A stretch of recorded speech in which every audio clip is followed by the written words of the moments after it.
जैसे ही मैंने उस भारी भरकम सागौन के दरवाजे को धक्का देकर अंदर कदम रखा, मेरे पेट में एक अजीब सी गांठ बन गई। आज की रात या तो मेरी जिंदगी की सबसे सही चाल साबित होने वाली थी, या फिर सबसे बड़ी गलती। सामने ड्राइंग रूम में खड़ी थीं राघव मल्होत्रा की माँ, शालिनी मल्होत्रा। उनका चेहरा ऐसा था जैसे स्माइल करना उनकी मजबूरी हो, और मुझे देखकर उन्हें नींबू छकने जैसा महसूस हो रहा हो। उनकी नजरें मेरे ऊपर ऐसे चलीं जैसे स्कैनर। मेरी सादी navy blue kurti, simple flats, local market के छोटे से स्टड्स, और हाथ में वो पुराना सा बैग। और मैं साफ देख पा रही थी वो मेरे स्टैंडर्ड का हिसाब लगा रही हैं। और जवाब उन्हें पसंद नहीं आया। वो थोड़ा झुकी, अपने बेटे, मेरे होने वाले मंगेतर राघव के कान में कुछ फुसफुसाई। उन्हें लगा मैं नहीं सुनूंगी, पर मैंने एक एक शब्द सुना। ये तो घरेलू स्टाफ जैसी लग रही है, किसे ले आया है? और उसी पल मुझे समझ आ गया, आज का डिनर बहुत बहुत दिलचस्प होने वाला है। मेरा नाम अनन्या है, उम्र 31, और हाँ, मेरे पास एक कबूलनामा है। पिछले 14 महीनों से मैं राघव से एक बात छुपा रही हूँ, कोई छोटी सी बात नहीं। जैसे आखिरी समोसा मैं खा गई और दोष किसी और पर डाल दिया, और कोई मिड लेवल सीक्रेट भी नहीं। जैसे मैं आज भी पुराने टेडी को अलमारी में रखती हूँ। मेरा सीक्रेट ये है कि मैं हर महीने लगभग 28 लाख रुपए कमाती हूँ। टैक्स कटने के बाद भी इतना कि सीए लोग स्क्रीन 2 बार रिफ्रेश करके पूछें, मैडम, ये सही है? मैं एक सीनियर सॉफ्टवेयर आर्किटेक्ट हूँ, एक बड़ी ग्लोबल टेक कंपनी में। कोडिंग मैंने 15 की उम्र में शुरू की थी, 22 में अपनी पहली ऐप बेच दी थी, और तब से सिस्टम्स बनाना, स्केल करना, सिक्योर करना, यही मेरी दुनिया है। 3 पेटेंट्स हैं, कॉन्फ्रेंस में बोल चुकी हूँ, और स्टॉक्स जिनकी वैल्यू बताऊं तो लोग पहले अरे बोलेंगे, फिर चुप हो जाएंगे। लेकिन राघव राघव को लगता है मैं ऑफिस में सपोर्ट करती हूँ, टाइप की नौकरी। जैसे मैं किसी मैनेजर का कैलेंडर संभालती हूँ, और महीने के अंत में ईएमआई जोड़ कर रोती हूँ। और मजे की बात, मैंने उससे कभी झूठ नहीं बोला। 14 महीने पहले हम एक कैफे में मिले थे।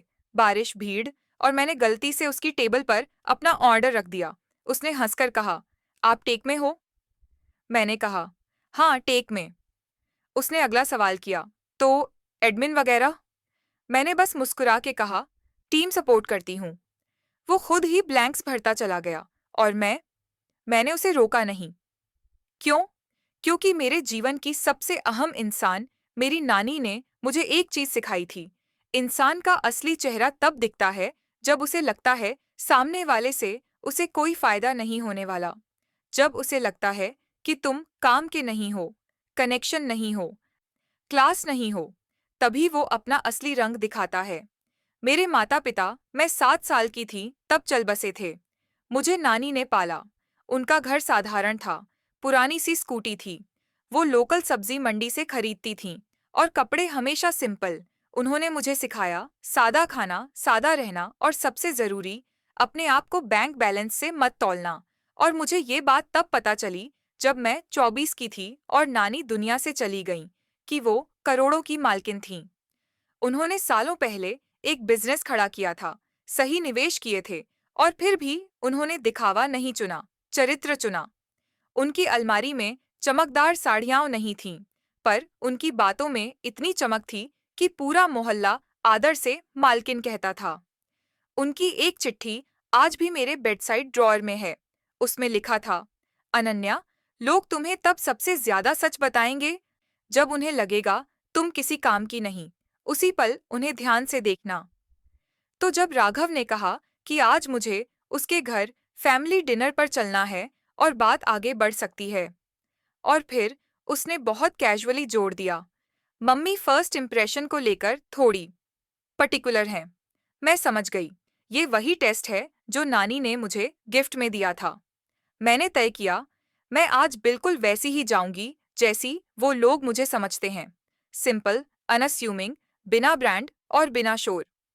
मैं देखना चाहती थी कि जब उन्हें लगेगा मेरे पास देने को कुछ नहीं, तब वो मेरे साथ कैसे पेश आते हैं।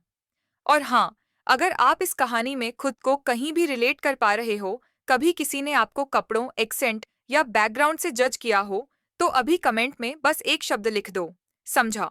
और वीडियो पसंद आ रहा हो तो लाइक कर देना। इससे मुझे पता चलता है आप अगला पार्ट चाहते हो। अब वापस कहानी पर। मल्होत्रा हाउस। घर नहीं, एक स्टेटमेंट था। साउथ दिल्ली की उस कॉलोनी में जहां गार्ड भी आपको ऐसे देखते हैं जैसे आप इंटरव्यू देने आए हो, उनका बंगला बाहर से ही बोल रहा था, हम अलग हैं। गेट पर गोल्डन फिनिश, अंदर लॉन इतना परफेक्ट जैसे हर घास की पत्ती को कॉम्ब किया गया हो। ड्राइववे पर खड़ी गाड़ियां, एक नहीं कई, और सब ऐसी कि नंबर प्लेट से ज्यादा ब्रांड दिखे।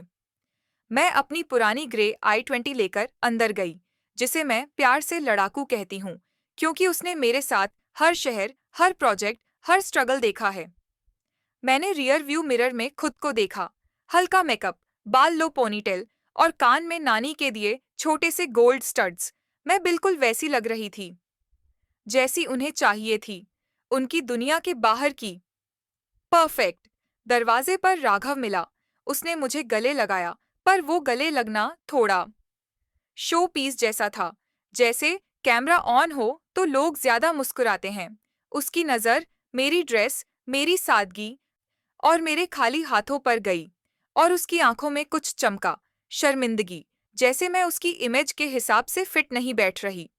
मैंने वो नोटिस कर लिया। मैं सिस्टम्स बनाती हूँ, मैं छोटे छोटे सिग्नल्स पकड़ लेती हूँ।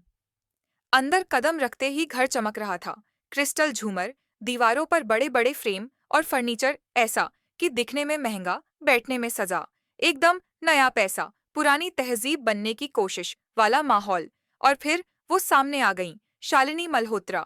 परफेक्ट मेकअप, बाल ऐसे सेट जैसे हवा भी परमिशन लेकर गुजरे, और गले में मोती जो असली थे, पर मुस्कान नकली। उन्होंने अपना हाथ ऐसे बढ़ाया जैसे वो कोई रॉयल ऑडियंस दे रही हों।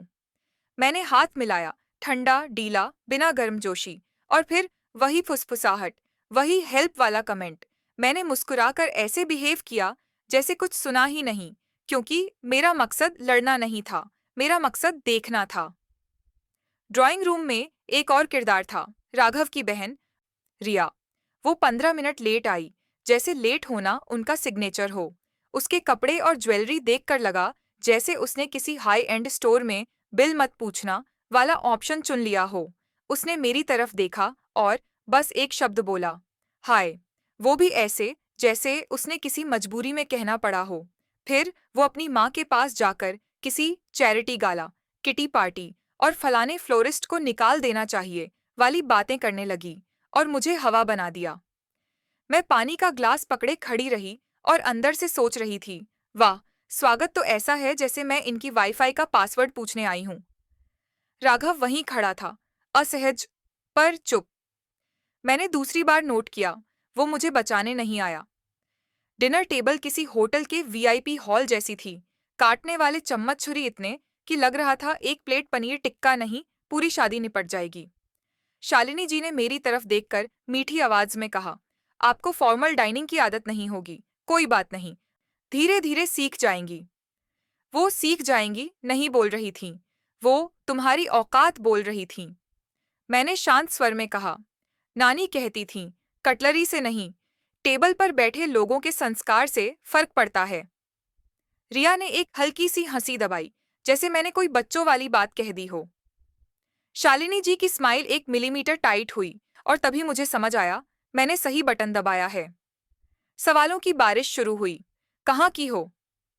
मैंने कहा, इंदौर के पास एक छोटे शहर से। फैमिली? मैंने कहा, नानी ने पाला। Papa mummy? मैंने कहा, मैं छोटी थी तब। और उनकी सिंपैथी ऐसी थी जैसे कोई कहे, ओह हाउ अनफॉर्चुनेट। एनीवे, फिर आया मेरा काम। मैंने कहा, टेक में हूँ। शालिनी जी ने तुरंत पूछा, आईटी में मतलब एचआर या असिस्टेंट? मैंने बस कहा, टीम के साथ काम करती हूँ, बैक एंड सपोर्ट, आर्किटेक्चर वगैरह। उन्होंने सिर हिलाया जैसे सब कंफर्म हो गया हो। हाँ, यही तो, छोटी नौकरी। राघव ने कुर्सी में थोड़ा हिला, पर फिर भी कुछ नहीं बोला। और फिर रिया ने एक नाम उछाल दिया, जैसे चाकू मेज पर रखा हो, तान्या। कल ही तान्या मिली थी, इतनी अच्छी लग रही थी, और उसके पापा का बिजनेस तो अब दुबई तक फैल गया है। मैंने देखा, राघव के चेहरे पर एक पल को कुछ आया, गिल्ट, घबराहट, और फिर वो मास्क वापस। शालिनी जी ने बात पकड़ ली, तान्या तो हमेशा से परफेक्ट थी, हमारे घर के हिसाब से एकदम फिट। फिर दीवार पर लगे फ्रेम्स की तरफ उनका इशारा गया और मुझे फोटो में राघव के साथ एक खूबसूरत लड़की दिखी। वही तान्या। मैसेज साफ था। वो सही थी, तुम नहीं। मैंने मुस्कुराकर कहा, वो वाकई इम्प्रेसिव लग रही हैं। मेरा शांत जवाब उन्हें कंफ्यूज कर गया, क्योंकि वो मेरे अंदर आग देखना चाहती थीं। पर आग मेरे अंदर थी, बस धुआं बाहर नहीं निकल रहा था। डिनर बढ़ता गया और हर सवाल का मकसद एक ही था, मुझे छोटा दिखाना। हॉबी? मैंने कहा। पढ़ना, ट्रैकिंग, कभी कभी घर का खाना बनाना। रिया हंसी। ओह सो क्यूट। शालिनी जी ने कहा, हमारे यहाँ तो ये सबके लिए स्टाफ है, जैसे ये गर्व की बात हो। उसी बीच टेबल पर एक बुजुर्ग सज्जन भी थे, मिस्टर कपूर, फैमिली फ्रेंड। उनकी आंखें तेज थीं और वो मुझे गौर से देख रहे थे, जैसे वो किसी पजल का मिसिंग पीस ढूंढ रहे हों। उन्होंने अचानक पूछा, तुम्हारी नानी का नाम? मैंने कहा, कमला शर्मा। उनके माथे पर हल्की सी लकीर आई। फिर वो बस कहकर चुप हो गए। मुझे समझ नहीं आया क्यों, पर मैंने नोट कर लिया। रात के आखिर तक मैं सीख चुकी थी, ये परिवार इंसानों को इंसान नहीं, कनेक्शन समझता है। और मैं ये भी सीख चुकी थी, राघव वो नहीं है जो मैं समझती थी। वो प्यार से बात करता था, कैरिंग था, पर आज वो अपनी माँ के सामने कमजोर था, या शायद असली वो यही था। डिनर के बाद शालिनी जी ने कहा, कॉफी सिटिंग में होगी। रिया फोन पर इम्पोर्टेंट कॉल का बहाना बनाकर चली गई। राघव किसी बिजनेस टाइप बातचीत में अपने पापा के साथ खिसक गया और मुझे पहली बार लगा, इस घर में मैं अकेली नहीं हूँ, मैं टारगेट हूँ। मैं वॉशरूम ढूंढने निकली। लंबा कॉरिडोर, दीवारों पर एक्सपेंसिव आर्ट और हवा में परफ्यूम की ऐसी खुशबू जैसे घर नहीं शोरूम हो। तभी एक आधा खुला दरवाजा और अंदर से आवाजें, शालिनी जी और रिया। मेरी चाल अपने आप धीमी हो गई। शालिनी जी का टोन तेज था। ये बात जल्दी खत्म करनी होगी, रिया बोली। मुझे तो भरोसा ही नहीं हो रहा राघव इसे यहाँ ले आया। और फिर एक लाइन मेरे कानों में हथौड़े की तरह लगी, डील फाइनल होने से पहले ये सब ड्रामा नहीं चाहिए। तान्या वाला पार्टनरशिप बहुत जरूरी है। Deal, partnership. मेरे दिल की धड़कन तेज हो गई। वो मेरे बारे में नहीं, सिर्फ रिश्ते के बारे में नहीं, बिजनेस के बारे में बात कर रही थी। और उसी पल मुझे एहसास हुआ, आज की रात सिर्फ इंट्रोडक्शन नहीं थी, ये किसी प्लान का हिस्सा थी। मैं वहीं पर्दे की तरह खड़ी रही और मेरी उंगलियां हल्की कांप रही थीं, डर से नहीं, गुस्से से। अगर आप चाहते हो कि मैं बताऊं उस कमरे में मैंने आगे क्या सुना और कैसे उसी रात राघव ने सबके सामने एक ऐसा कदम उठाया जिसने मेरी पूरी गेम पलट दी, तो अभी इसी वीडियो पर लाइक ठोक दो और कमेंट में मैं उसी पल पीछे हट गई, जैसे पैर नहीं, दिमाग चल रहा हो। दिल तेज धड़क रहा था, लेकिन आंखें एकदम साफ थीं।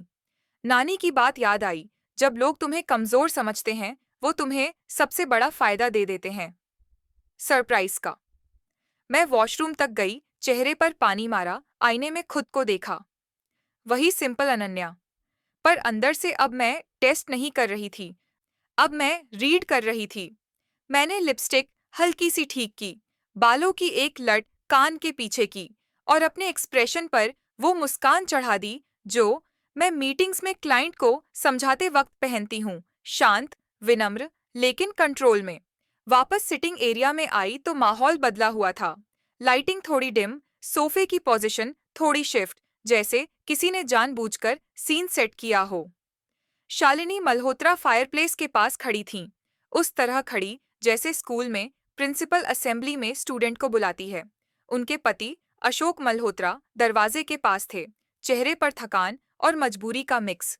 रिया एक पेंटिंग को ऐसे देख रही थी जैसे उसमें छुपा हुआ कोई राज निकाल लेगी, लेकिन उसकी नजर बार बार राघव पर जा रही थी। और राघव बीच कमरे में खड़ा था, बहुत ज्यादा नर्वस, इतना नर्वस कि मुझे लगा ये नर्वसनेस प्यार वाली नहीं, प्लान वाली है। वो मेरी तरफ आया, दोनों हाथों से मेरा हाथ पकड़ा और अपनी सबसे मीठी आवाज में बोला, अनन्या, मैं कुछ पूछना चाहता हूँ। मेरे अंदर की अनन्या ने कहा, लो, अब आएगा असली खेल।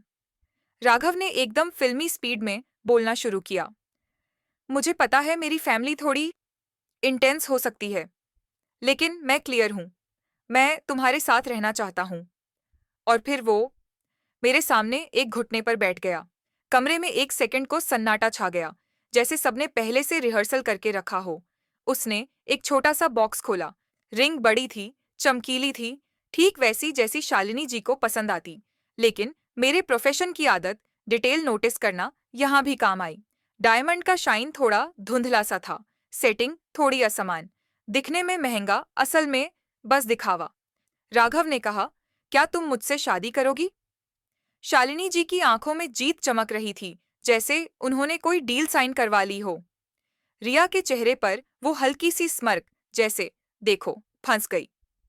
अशोक जी का चेहरा ऐसा, जैसे वो चाहकर भी इस स्क्रिप्ट को रोक नहीं सकते। और मिस्टर कपूर, वो मुझे एकटक देख रहे थे, जैसे उन्हें पता हो कि मैं जो करूंगी वो एक्सपेक्टेड नहीं होगा। मेरे पास दो रास्ते थे। पहला, यहीं सबके सामने ना बोल दूं और बाहर निकल जाऊं, लेकिन वो लोग उसी पल मेरे ऊपर ठप्पा लगा देते। ड्रामा, लालची, बदतमीज। देखा, हम सही थे। दूसरा रास्ता, मैं हाँ कह दूं और फिर उनके बनाए खेल को उनके ही घर में पलट दूं।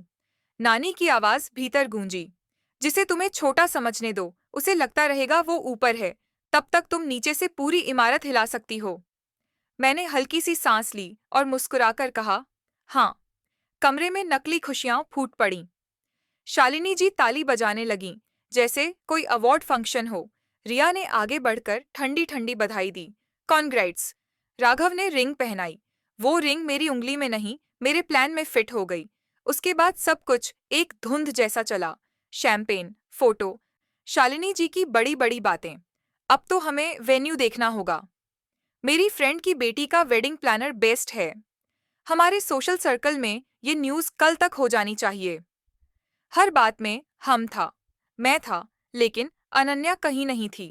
राघव मेरे पास खड़ा रहा, बार बार मेरा हाथ पकड़कर दिखाता रहा, जैसे लोगों को भरोसा दिला रहा हो कि डील पक्की है।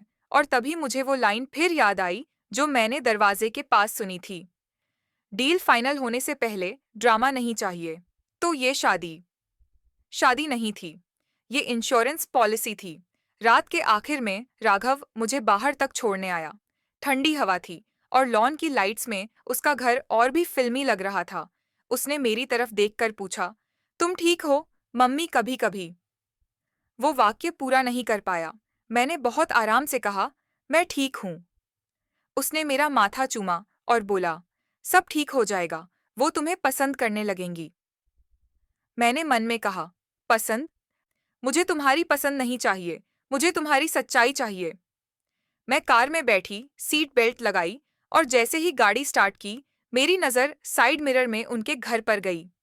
इतना बड़ा घर और अंदर इतना छोटा दिल। घर पहुंचते ही मैंने अपना लैपटॉप खोला। मेरे लिए ये इमोशनल ड्रामा नहीं था, ये एक सिस्टम था जिसमें बग था, और मैं बग ढूंढने में एक्सपर्ट हूँ। मैंने सबसे पहले कंपनी के नाम से शुरू किया, मल्होत्रा ऑटो ग्रुप। वेबसाइट चमकदार, सोशल मीडिया पर फैमिली बिजनेस, ट्रस्ट, 30 साल की विरासत वाली पोस्ट्स। लेकिन असली सच हमेशा डेटा में छुपा होता है, पोस्ट्स में नहीं। मैंने MCA, public records, court case search, financial news, trade licence, जो जो कानूनी तरीके से निकल सकता था, सब खंगालना शुरू किया। आधे घंटे में पहला रेड फ्लैग मिला, 2 शोरूम्स के खिलाफ पेमेंट डिफॉल्ट का मामला।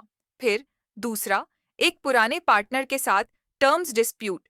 फिर तीसरा, एक बैंक के साथ रीस्ट्रक्चरिंग की खबर, जिसे बहुत छोटे कॉलम में छापा गया था। ये लोग स्ट्रगल कर रहे थे और तभी मुझे तान्या का मतलब समझ आया। तान्या कोई एक्स नहीं थी, तान्या एक बिजनेस एसेट थी। अगले दिन ऑफिस में मैं वैसे ही रही, मीटिंग्स, डॉक्यूमेंटेशन, डिजाइन रिव्यू। लेकिन लंच ब्रेक में मेरी उंगलियां फोन पर नहीं, कीबोर्ड पर थीं। मैंने एक एक कड़ी जोड़नी शुरू की, और जैसे जैसे मैं खोदती गई, मिट्टी नहीं, चीजें निकलती गईं। मल्होत्रा ऑटो ग्रुप की हालत बाहर से चमकदार, अंदर से टपकती हुई छत जैसी थी। ईएमआई का प्रेशर, स्टॉक इन्वेंट्री का बोझ, और ऊपर से एक बड़ा खतरा, उनकी मेन फ्रेंचाइज डील रिन्यू होने वाली थी। अगर वो हाथ से निकलती तो खेल खत्म। उसी शाम राघव का कॉल आया। मैंने सोचा कल हम डिनर पर चलें, मैं तुम्हें एक सरप्राइज देना चाहता हूँ। उसकी आवाज में उत्साह नहीं, राहत थी, जैसे उसने हाँ सुनकर सांस ली हो। मैंने मीठी आवाज में कहा, हाँ, क्यों नहीं। कॉल कटते ही मैंने अपनी फाइल में एक नया फोल्डर बनाया। सच्चाई, फिर एक और, रिया। क्योंकि अगर घर की बेटी इतनी महंगी जिंदगी जी रही है, तो उसका सोर्स कौन है? मैंने ट्रांजैक्शंस तो नहीं देख सकती थी, लेकिन पैटर्न देख सकती थी। इंस्टा पर उसकी लाइफ, ब्रांड्स, ट्रैवल, शॉपिंग और उसी समय कंपनी के नाम पर कस्ट कटिंग की खबरें। कुछ तो गड़बड़ था। और फिर एक नाम बार बार सामने आने लगा, मिस्टर कपूर। वही फैमिली फ्रेंड, वही जो मेरी नानी का नाम सुनकर चुप हो गए थे। मैंने उनकी कंपनी सर्च की। पता चला वो कभी इसी इंडस्ट्री में बड़े प्लेयर रहे हैं और एक समय मल्होत्रा ग्रुप के साथ उनका कोई पुराना बिजनेस कनेक्शन था। अचानक मेरे दिमाग में एक लाइन चमकी, ये आदमी मुझे ऐसे क्यों देख रहा था जैसे पहचानता हो। मैंने उसी रात एक पुराने कॉन्टैक्ट को कॉल किया, नानी के समय का, जो अब भी फाइनेंस सर्कल में बैठता है। मैंने बस एक सवाल पूछा, कमला शर्मा, आपको याद है? उधर कुछ सेकंड की चुप्पी। फिर आवाज आई, याद है बेटा, वो नाम सिर्फ याद नहीं, इज्जत है। तुम कौन बोल रही हो? मैंने कहा, मैं अनन्या, उनकी नातिन। उधर से सांस खींचने की आवाज आई, जैसे किसी ने अचानक सीट सीधी कर ली हो।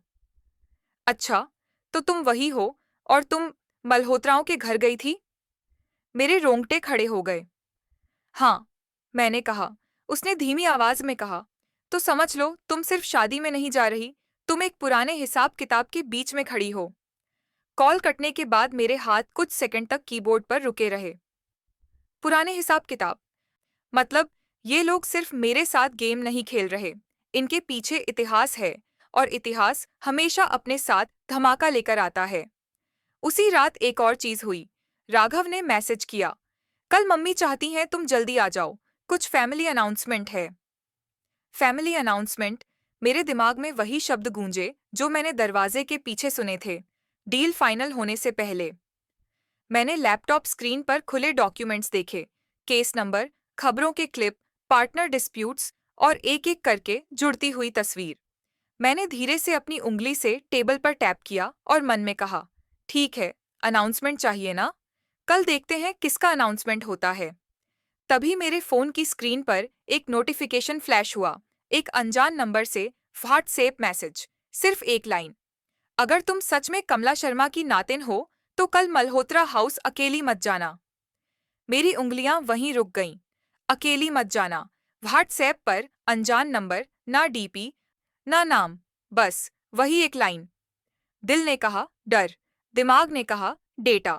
मैंने तुरंत स्क्रीनशॉट लिया, नंबर कॉपी किया और अपने उसी पुराने फाइनेंस कॉन्टैक्ट को मैसेज कर दिया, ये नंबर पहचानते हो? फिर मैंने एक काम और किया, जो मैं हर रिस्क वाली सिचुएशन में करती हूँ। Location share on. एक भरोसेमंद दोस्त को टेक्स्ट, कल 7 बजे मल्होत्रा हाउस जा रही हूँ। अगर 9 था तक मेरा ओके नहीं आया, मुझे कॉल करना, फिर जरूरत पड़े तो मेरे ऑफिस वाले भाई को।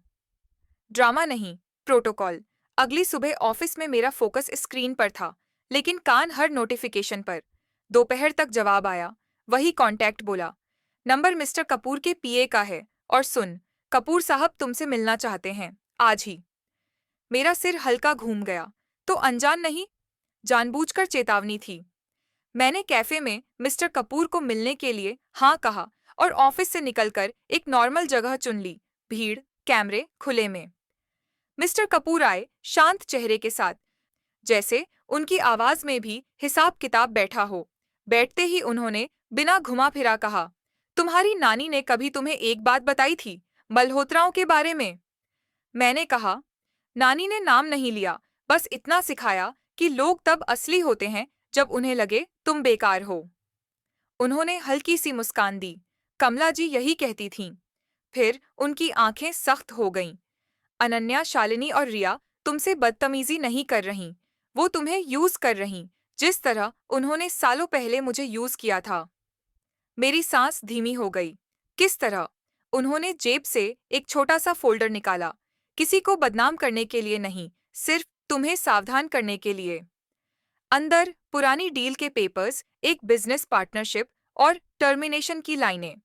उन्होंने कहा, मल्होत्राओं ने एक बार मेरी कंपनी को सप्लाई चेन में फंसाया था, फिर पेमेंट रोककर कॉन्ट्रैक्ट की छोटी छोटी धाराओं से मुझे ऐसा घसीटा कि मैं कोर्ट में सालों उलझा रहा, कानून से नहीं, चाल से। मैं समझ गई, इनका तरीका वही है, मुस्कान, स्टेटस और पीछे से स्ट्रैटेजी। मैंने पूछा, और मुझे अकेली ना जाने को क्यों कहा? उन्होंने मेरी तरफ देखते हुए कहा, क्योंकि आज शाम फैमिली अनाउंसमेंट में वे तुम्हें एक ऐसे स्टेज पर लाने वाले हैं जहां तुम हाँ बोलने के बाद ना नहीं बोल पाओगी।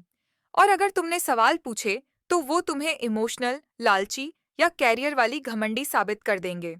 ये वही काम है जो मुझे पहले दिन से दिख रहा था, नैरेटिव कंट्रोल। मैंने धीरे से कहा, तो मैं क्या करूं? मिस्टर कपूर ने पानी का घूंट लिया। वही करो जो कमला जी करती थीं, सबूत के साथ, सही समय पर, सही लोगों के सामने। फिर उन्होंने मेरी तरफ फोल्डर सरकाया। मैं तुम्हें एक चीज और बता दूं, मल्होत्रा ऑटो ग्रुप की हालत उतनी ठीक नहीं जितनी वो दिखाते हैं। और रिया, उसकी लाइफस्टाइल का बिल बिजनेस नहीं भर रहा, कहीं और से आ रहा है। मेरे अंदर की आर्किटेक्ट जाग गई। अगर सिस्टम का आउटपुट इनपुट से मैच नहीं करता, तो बीच में कुछ गड़बड़ है। मैंने उनसे सीधे पूछा, आप मेरे साथ हैं? उन्होंने कहा, मैं सच के साथ हूं, और कमला जी की नातिन अगर गलत हाथों में फंस रही है तो मैं चुप नहीं रह सकता।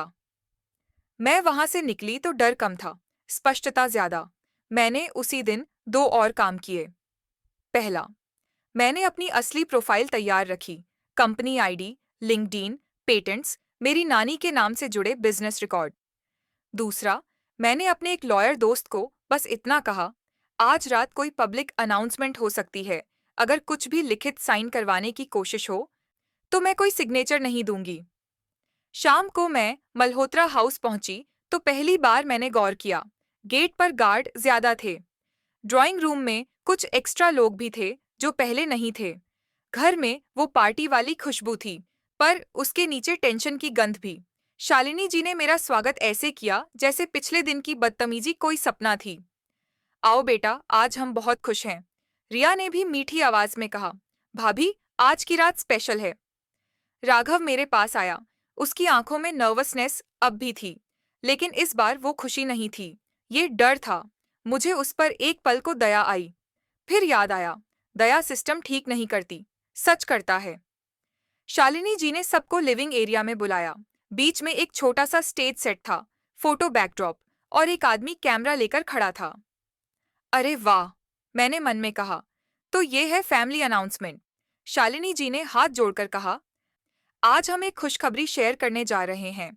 हमारे बेटे राघव और अनन्या की सगाई ऑफिशियल है, और साथ ही हमारे बिजनेस में एक नया चैप्टर शुरू होने वाला है। मेरे दिमाग में वही शब्द चमके, डील।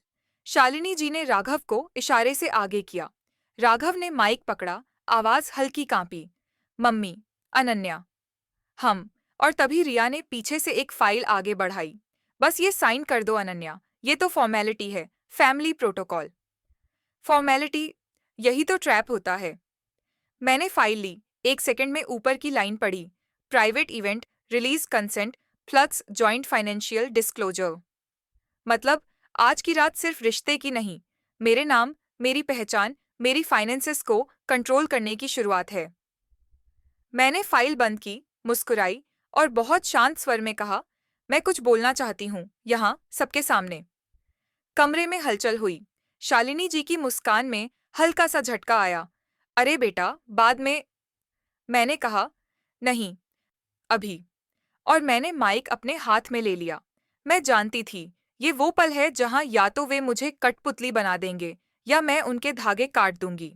मैंने कहा, सबसे पहले धन्यवाद, इतना शानदार स्वागत और फॉर्मेलिटी के लिए। हल्की हंसी। मैंने आगे कहा, जब मैं पहली बार इस घर में आई थी, मैंने एक टेस्ट किया था। मैं जानना चाहती थी कि आप लोग एक साधारण इंसान के साथ कैसा व्यवहार करते हैं, जिसे आप अपने स्तर का नहीं मानते। शालिनी जी का चेहरा थोड़ा सख्त हुआ। मैंने कहा, और मुझे जवाब मिल गया। मुझे स्टाफ जैसा कहा गया, मुझे कॉमन समझा गया, मेरे काम को छोटा बताया गया। राघव ने मेरी तरफ देखा, जैसे पहली बार उसे सुनाई दे रहा हो। रिया ने आंखें घुमाईं। मैंने कहा, अब असली बात, मैं आप सबको बताना चाहती हूँ कि मैं कौन हूँ। मेरा नाम अनन्या है। मैं सीनियर सॉफ्टवेयर आर्किटेक्ट हूँ। मैंने अपना फोन निकाला, स्क्रीन पर कंपनी प्रोफाइल दिखाया।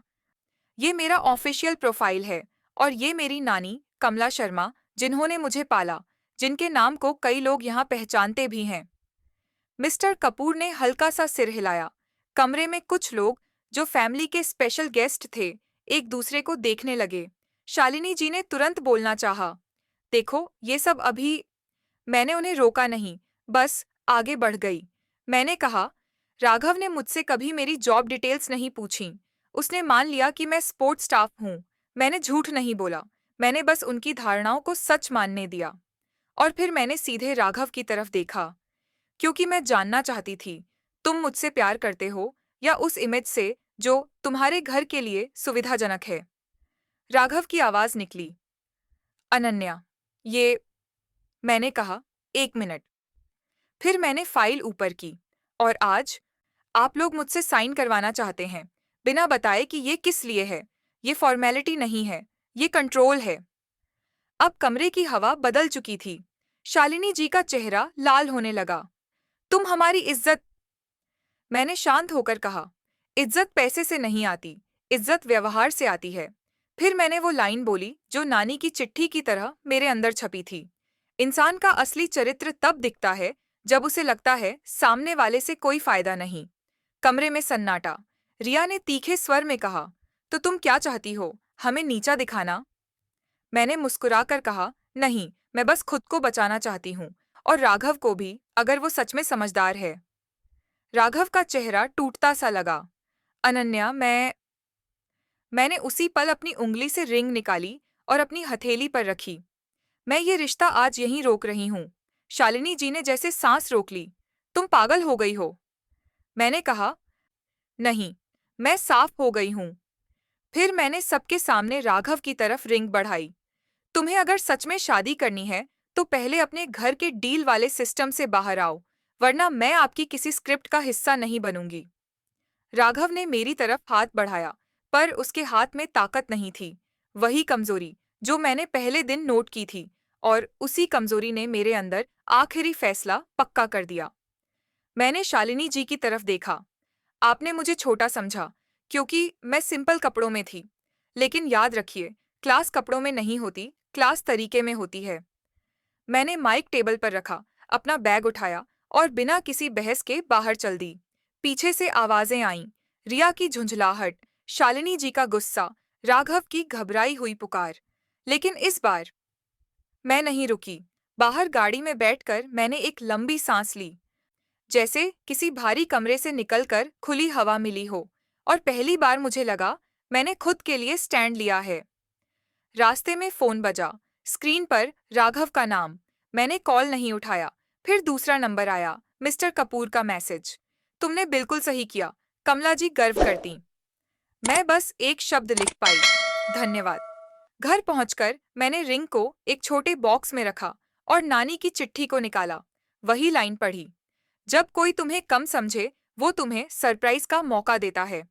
मैंने हल्की हंसी के साथ आंखें बंद कीं। आज सरप्राइज मैंने उन्हें दिया था, पर असल में आज मैंने खुद को दिया था इज्जत।